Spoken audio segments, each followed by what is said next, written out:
Morning students, last लेक्चरला आपण chemical kinetics मध्ये प्रॉब्लेम स्टडी करत होतो. ओके, आजचा प्रॉब्लेम काय आहे बघा. In first order reaction concentration of reactant decreases from 20 millimole per dm³ to 8 millimole per dm³ in 38 minute. What is half life of reaction. तुम्हाला फर्स्ट ऑर्डर रिएक्शन दिलंय. रिएक्टंटचं concentration decrease होणार आहे. Initial concentration आपलं A0 ही value तुम्हाला दिलेली आहे. ती किती आहे 20 मिलीमोल पर dm³ ते दिलेलं आहे. त्यानंतर concentration remains after time T ते दिलेलं आहे 8 मिलीमोल पर dm³. त्याची व्हॅल्यू दिलेली आहे.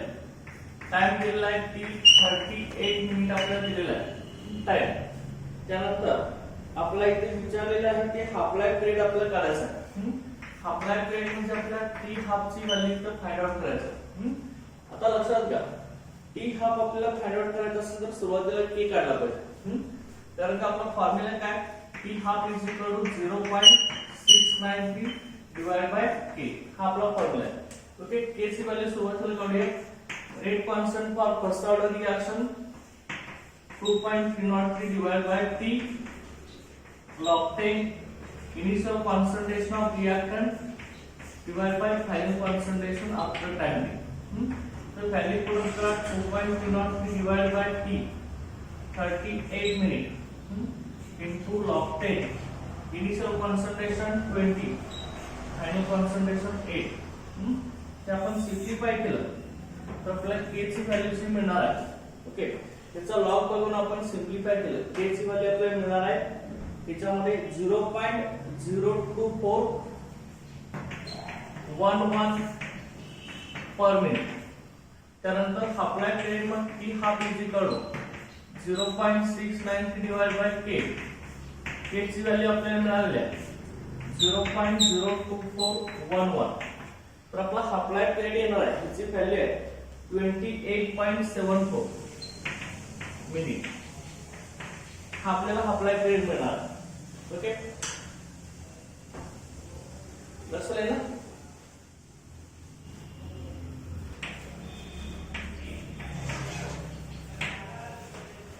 काय काय व्हॅल्यू दिलेत आपल्याला बघा.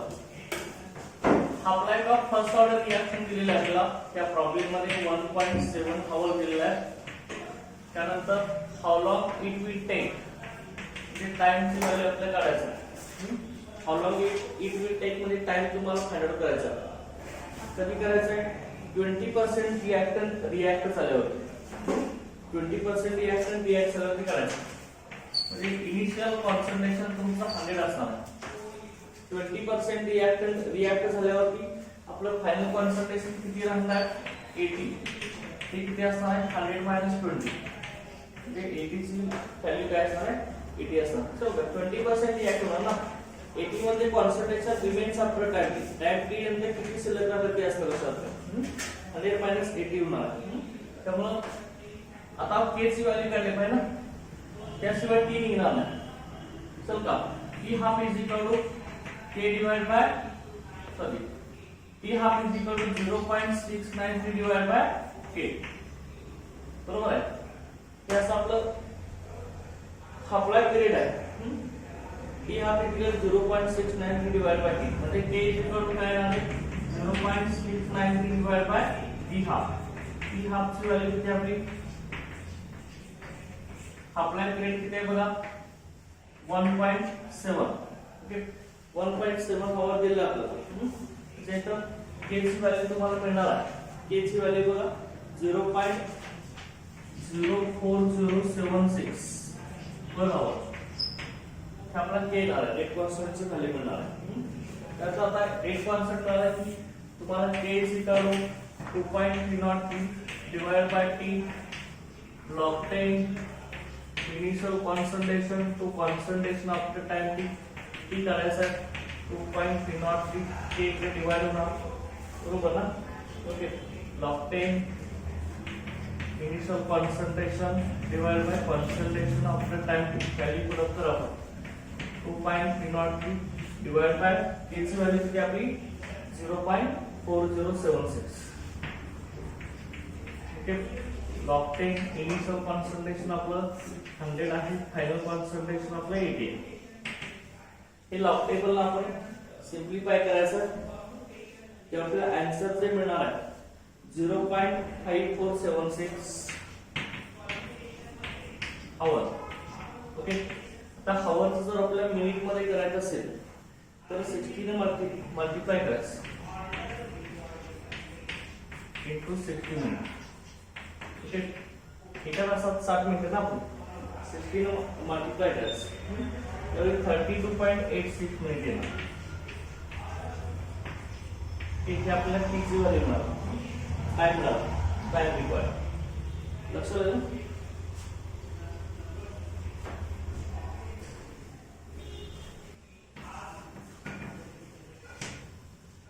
प्रॉब्लेम मध्ये काय सांगितले बघा.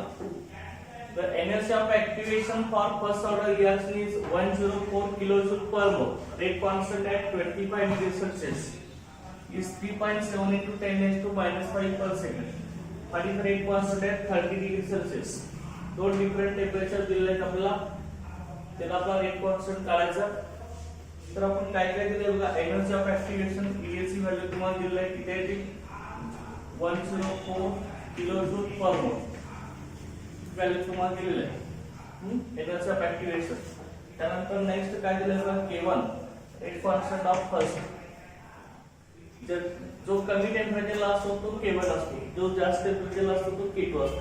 30 डिग्री सेल्सिअस लो टेम्परेचर आहे, त्यासाठी 3.7 into 10 raised to -5 per second.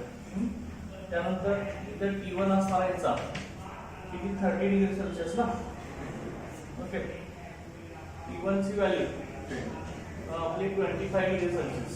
25 degree Celsius मध्ये 273 ऍड करा म्हणजे हे काय होणार आहे 298 केल्विन होणार. बरोबर. केल्विन मध्ये कन्वर्ट केला आपण. त्यानंतर नेक्स्ट बघा आपल्याला इथे K2 ची व्हॅल्यू फाइंड आउट करायचं. Rate constant at 30 degree Celsius find out करायचा. K2 ची व्हॅल्यू आपल्याला इथे दिलेली आहे, किती आहे बघा.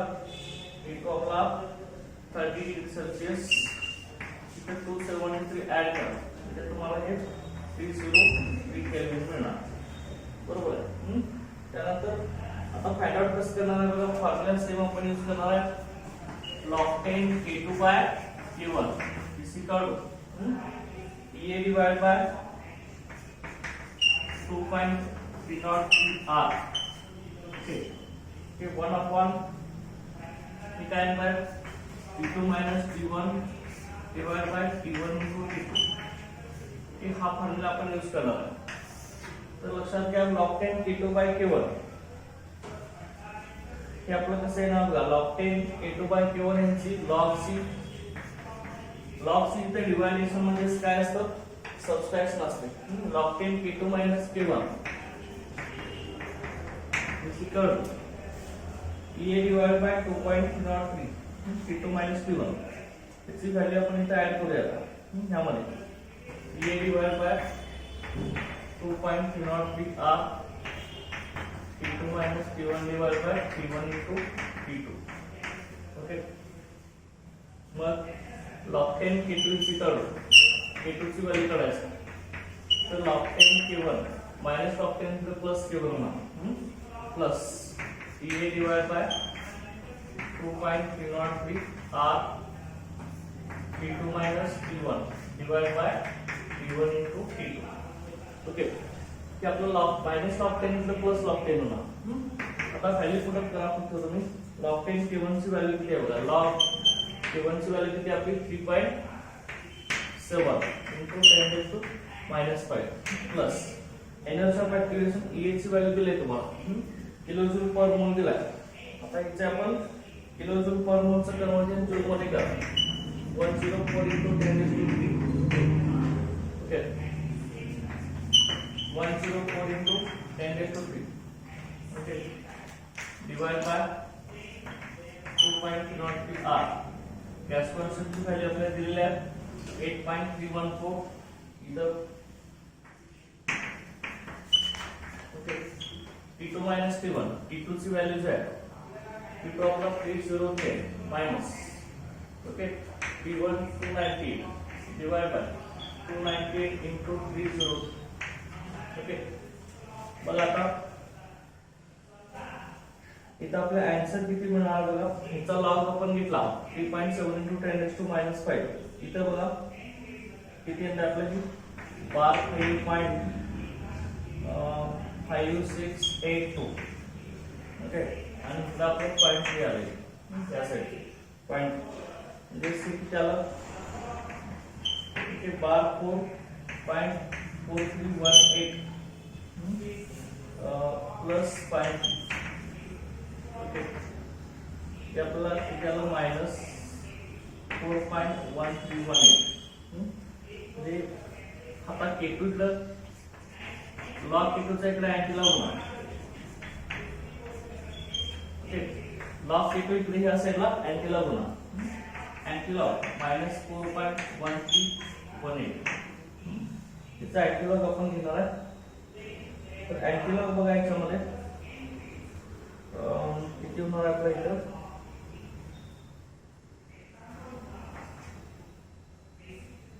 5.5682.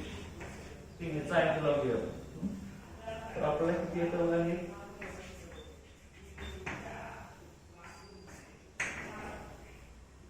7.382 into 10 to -5%.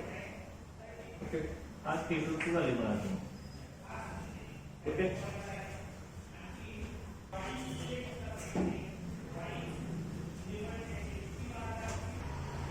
प्रॉब्लेम काय बघा. What is the energy of activation of A reaction whose rate constant doubles when temperature changes from 303 to 313. तर याच्यामध्ये बघा whose rate doubles असे विचारलेलं आहे. म्हणजे K2 ची व्हॅल्यू K1 पेक्षा जास्त आहे, डबल होणार. K1 आपला फर्स्ट रेट कॉन्स्टंट आहे, second rate constant K2 greater double होणार K1 चा. Okay, K2 is equal to 2 K1 होणार. तर टेम्परेचर T1 ची व्हॅल्यू ते आपल्याला दिलेली आहे 303 केल्विन आणि T2 ची व्हॅल्यू दिली आपल्याला 313 केल्विन. त्या दोघांच्या व्हॅल्यू आपल्याला दिलेले आहे.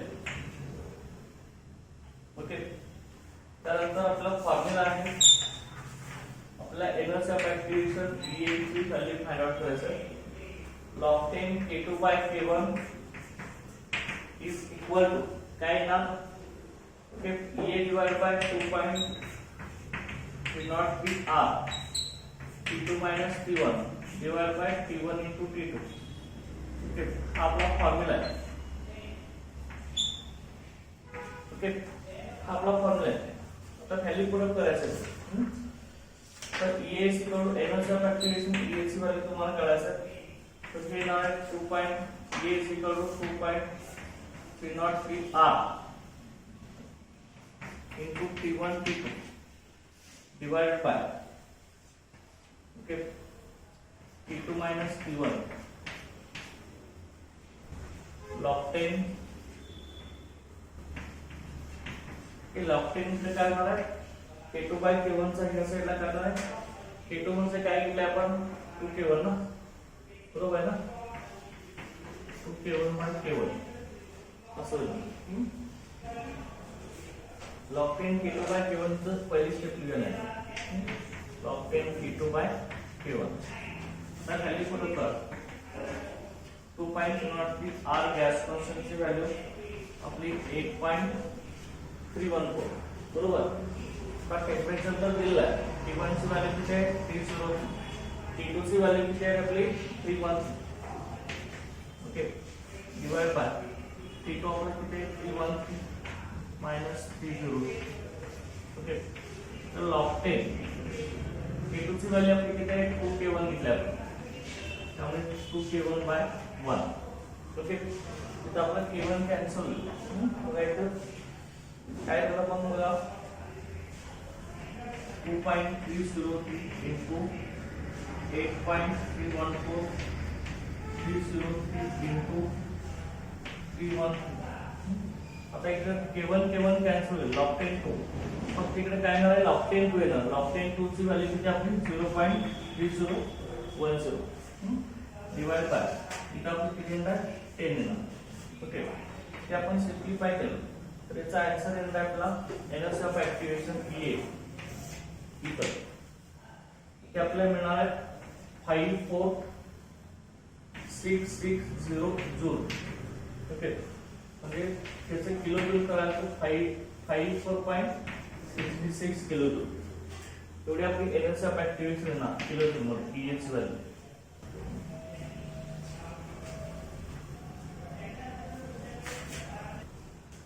प्रॉब्लेम काय सांगतोय बघा, गिवन व्हॅल्यू काय दिलेत आपल्याला.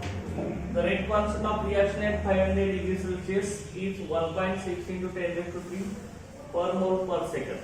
What is the frequency factor if its activation energy is 56 kilojoule per mole. मला गिवन व्हॅल्यू दिले आहे, रेट कॉन्स्टंट के ची व्हॅल्यू दिले 1.6 into 10⁻³ per mole per second दिले आहे. टेम्परेचर दिलं आहे 500 डिग्री सेल्सियस. हे टेम्परेचर दिलं आहे त्याचं केल्विन मध्ये करा 500 प्लस 270 आपल्याला हे मिळणार आहे 773 केल्विन. ओके, तर एनर्जी ऑफ ऍक्टिव्हेशन EA ची व्हॅल्यू दिली आहे 56 किलो जूल पर मोल. एनर्जी ऑफ ऍक्टिव्हेशन दिलं आहे त्याचं जूल मध्ये करा 10⁻³ मल्टिप्लाय करा 5600 जूल पर मोल. किलो जूलचा जूल मध्ये केला आपण 10⁻³ ने मल्टिप्लाय केलं. त्यानंतर फ्रिक्वेन्सी फॅक्टर मध्ये कोण करायचं आहे ए ची व्हॅल्यू ना. फ्रिक्वेन्सी फॅक्टर मध्ये ए लक्षात हा आपला फ्रिक्वेन्सी फॅक्टर आहे. एला आपण फ्रिक्वेन्सी फॅक्टर म्हणतो बाय आर्हेनियस इक्वेशन. तर आर्हेनियस इक्वेशन नुसार आपण फ्रिक्वेन्सी काढतो ना. के इज इक्वल टू काय फॉर्म्युला आपला a e⁻ - RT हा आपला आर्हेनियस इक्वेशन आहे. आता हेच आपण लॉग घेऊन कसं करतो ln k is equal to ln a minus EA/RT. तर दोन्ही साइडचा परत log 10 घेतला. log 10 k is equal to log 10 a minus EA/2.303 RT. या सर त्यानंतर आता log 10 a तुम्हाला करायचं. तर log 10 a equal log 10 a ची व्हॅल्यू आपल्याला फाइंड आउट करायची. तर काय आहे आपल्याला log 10 a equal to log 10 k plus आता माइनस EA/2.03 आहे त्याची व्हॅल्यू आपली काय होणार आहे प्लस EA/2.03 आहे. बरोबर ना. तर व्हॅल्यू आता पुढे करा log 10 k ची व्हॅल्यू आपल्याला दिलेली आहे 1.6 into 10⁻³ प्लस EA ची व्हॅल्यू E आपल्याला दिलेला आहे 5600 2.3 गॅस पर्सन 8.314 टेम्परेचर 77. हे आपण ह्याचा log 10 1.6 into 10⁻³ ह्याची व्हॅल्यू बघा. ओके 3.204 प्लस काय आपली व्हॅल्यू येणार 3.784. हे कॅल्क्युलेट केलं की आपल्या ह्याची व्हॅल्यू किती येणार ओके 40 जाऊ तर आपल्या येणार 6.988 ही व्हॅल्यू मिळणार आपल्याला. आता परत हा log 10 a मिळाला. a इज इक्वल टू अँटीलॉग 6.988 याची व्हॅल्यू मिळणार आपल्याला 9.727 into 10⁻⁶. ओके पर मोल पर सेकंड हा आपला काय असणार आहे फ्रिक्वेन्सी फॅक्टर. याला आपण फ्रिक्वेन्सी फॅक्टर किंवा प्री एक्सपोनेन्शियल फॅक्टर किंवा आरएनएस फॅक्टर असं म्हणतो.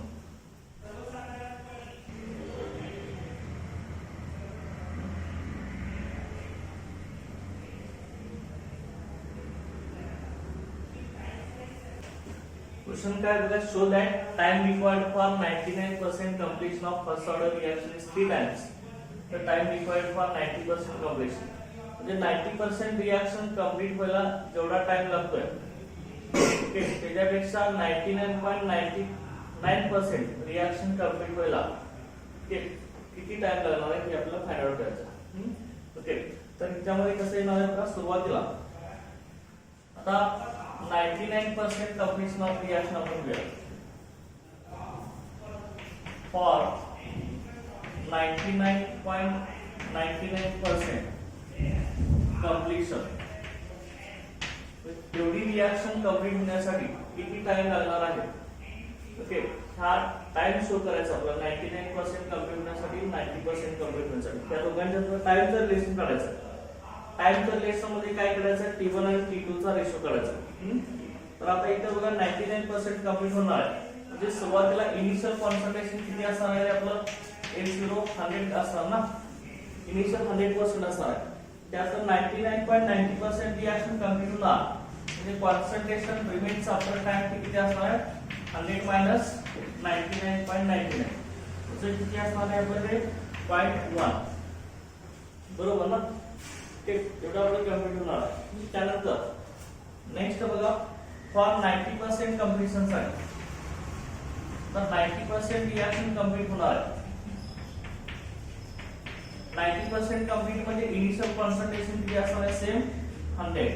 90% रिएक्शन कंप्लीट होणार म्हणजे कॉन्संट्रेशन किती शिल्लक राहणार आपलं 100 मायनस 90 म्हणजे 10 कॉन्संट्रेशन असणार आहे. कॉन्संट्रेशन रिमेन्स आफ्टर टाइम हे 10 असणार आहे. आता आपण K ची व्हॅल्यू काढूया ना आपण आता सुरुवातीला आपण K ची व्हॅल्यू जी घेणार आहे की 99% कंप्लीट रिएक्शन साठी घेणार आहे आपण. ओके तर आता कसं आहे ना बघा K ची व्हॅल्यू आपला काय 2.303 divided by T log 10 initial concentration divided by concentration after time. आपल्याला T ची व्हॅल्यू काढायची आहे तर T is equal to येणार T is equal to 2.303 divided by K. Okay log 10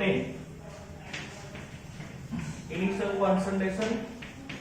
concentration after time. Okay त्यानंतर बघा इथं आपल्याला काय करायचं T1 आणि T2 दोघांचं रिलेशन काढायचं आपल्याला.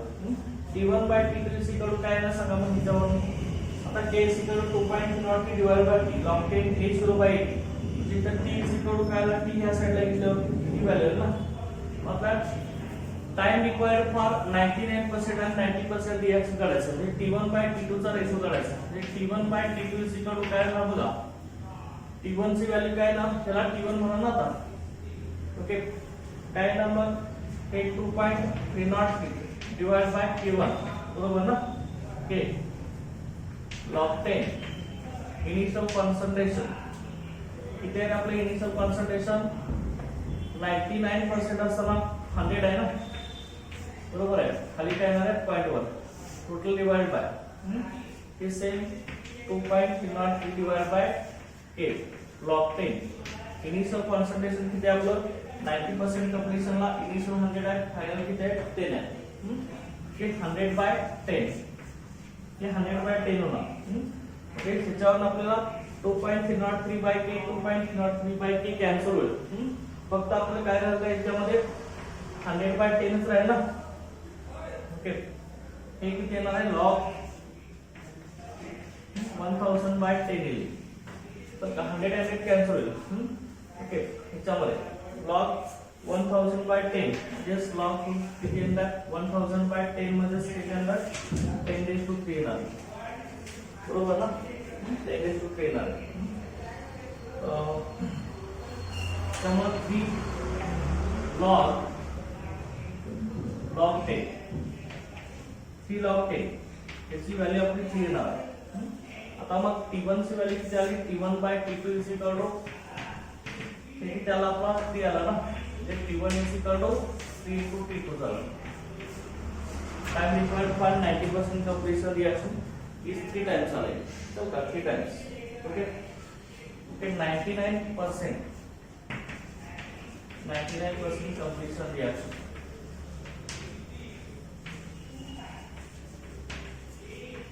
is 3 times. Then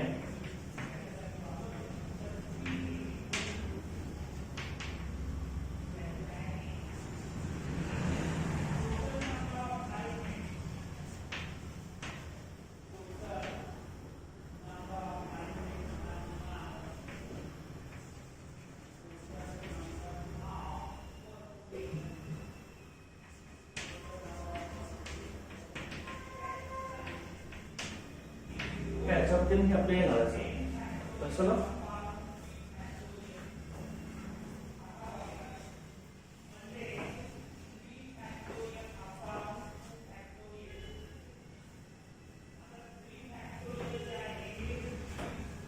प्रॉब्लेम काय बघा. First order reaction takes 40 minutes for 30% decomposition. Calculate its apply. Time दिलेला आहे 40 minutes. For 30% decomposition म्हणजे इनिशियल कॉन्सन्ट्रेशन किती आपल्याला सांगितलं आहे. Concentration remains after time 100 minus 30. हे किती होणार आपलं 70. बरोबर आहे. आता मग तुम्हाला हाफ लाईफ काढायचं म्हणजे टी हाफ काढायचं आहे ना.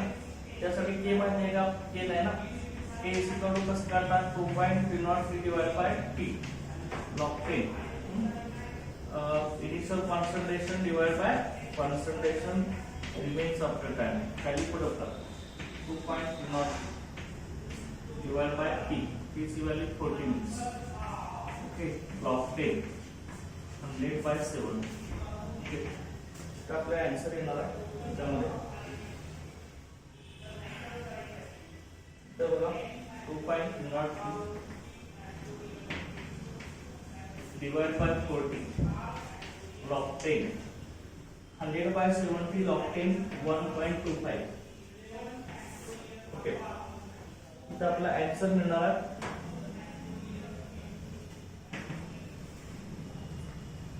2.303 डिवाइड बाय 40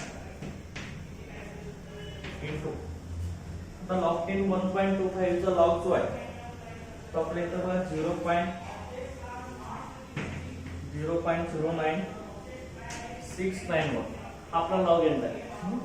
log 10 1.25 साठी आता हे सिम्प्लिफाय केलं तर आपला आन्सर याचं मिळणार आहे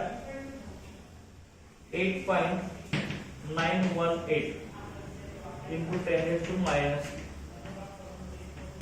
per minute. ओके त्यामुळे आता इथे के तुम्हाला मिळाला तर हाफलाय करायचा की half is equal to 0.693 divide by K. 0.693 K ची व्हॅल्यू पुट अप करा 8.918 into 10 raised to minus. Okay त्यात हाफलाय मिळणार आहे 77.70 मिनिट एवढा आपल्याला टी हाफ मिळणार आहे apply period. Okay apply period मध्ये T half.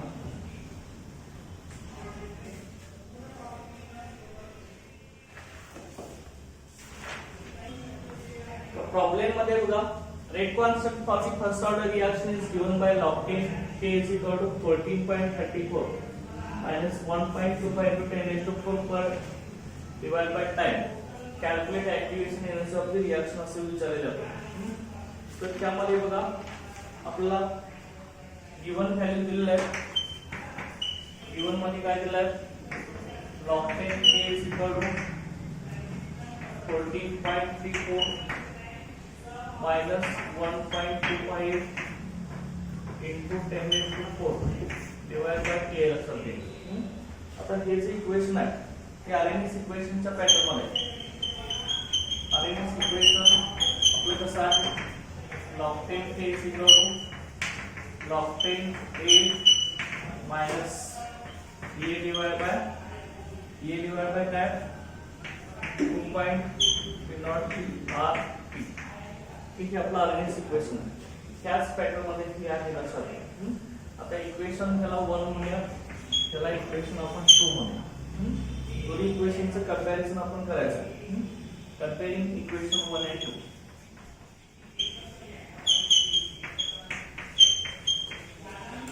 Okay 1 and 2 equation comparison करायचं आपण. कंपेअर केल्यावर आपल्याला काय येतं बघा a divide by 2.303 r is equal to 1.25 into 10 raised to 4. ठीक है आपलं कॅन्सल होईल ना इथे ते e डिवाइड 2.03 r. ओके लक्षात घ्या is equal to 1.25 into 10 raised to 4 हा असेल ना आपला. दोघांची कंपॅरिझन केल्यावर आपला ए काढायचा. ए is equal 1.25 into 10 raised to 4. हा इथे याला मल्टिप्लाय 2.03 r हा आपल्याकडे ची व्हॅल्यू पुट अप करा. 1.25 into 10 raised to 4 2.303 r ची व्हॅल्यू आपली गॅस कॉन्स्टंट इथे आपला 8.314. ओके, आता हे सिम्प्लिफाय केलं आपण तर आपला आन्सर इथे मिळणार आहे 23.93 into 10 raised to काय ना 4 into 10 raised to 4 हे आपलं जूल मध्ये येणार. जूल मध्ये जूलचा किलो जूल करा.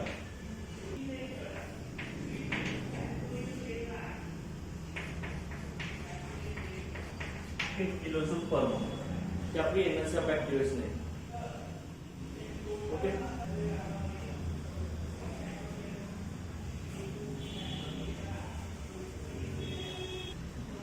प्रॉब्लेम काय बघा. Part fraction of molecule in gas at 300 kelvin collide with energy equal to activation energy of 50 kilo joule per mole. त्याचा अर्थ काय लक्षात घ्या. किती फ्रॅक्शन मध्ये मॉलिक्यूल्स एक्टिवेशन एनर्जी घेऊन ते त्यांचं कन्व्हर्शन रिएक्टन्सचे प्रोडक्ट मध्ये होणार. ते कोलिजन क्रिया आणि एक्टिवेशन एनर्जीचा कन्सेप्ट आहे आपला हा. तर याच्यामध्ये लक्षात घ्या गिवन व्हॅल्यू काय दिली आपल्याला. एक्टिवेशन एनर्जी ची व्हॅल्यू दिली आहे 50 किलो जूल पर मोल ही व्हॅल्यू आपल्याला दिलेली आहे. त्यानंतर टेम्परेचर दिलेलं आहे 300 केल्विन त्याची व्हॅल्यू दिलेली आहे. त्यानंतर पार्ट फ्रॅक्शन ऑफ मॉलिक्यूल्स विचारलेला आहे. फ्रॅक्शन ऑफ मॉलिक्यूल्स अंडरगोन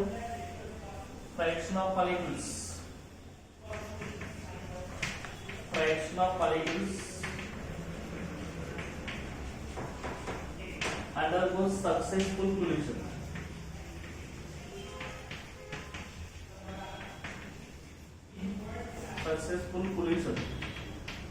हे आपल्याला फाइंड आउट करायचं.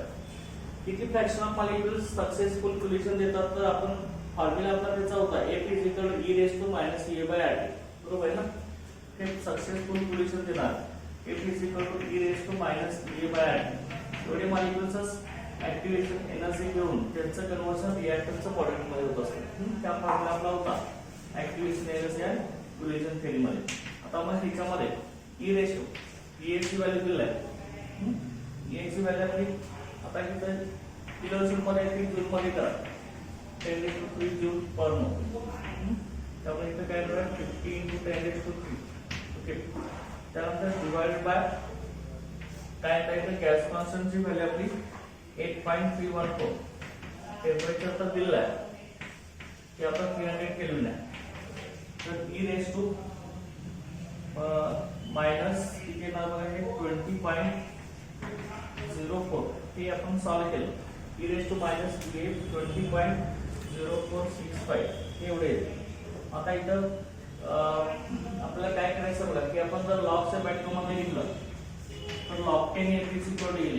log 10 F = -20.0465 divided by 2.30. तर log 10 F = divided by 2.30 चे असतो ना. ओके, त्या पॅटर्न मध्ये येणार त्यावेळी आपल्याला व्हॅल्यू जी मिळणार आहे -8.7045 ही log 10 F ची व्हॅल्यू मिळणार.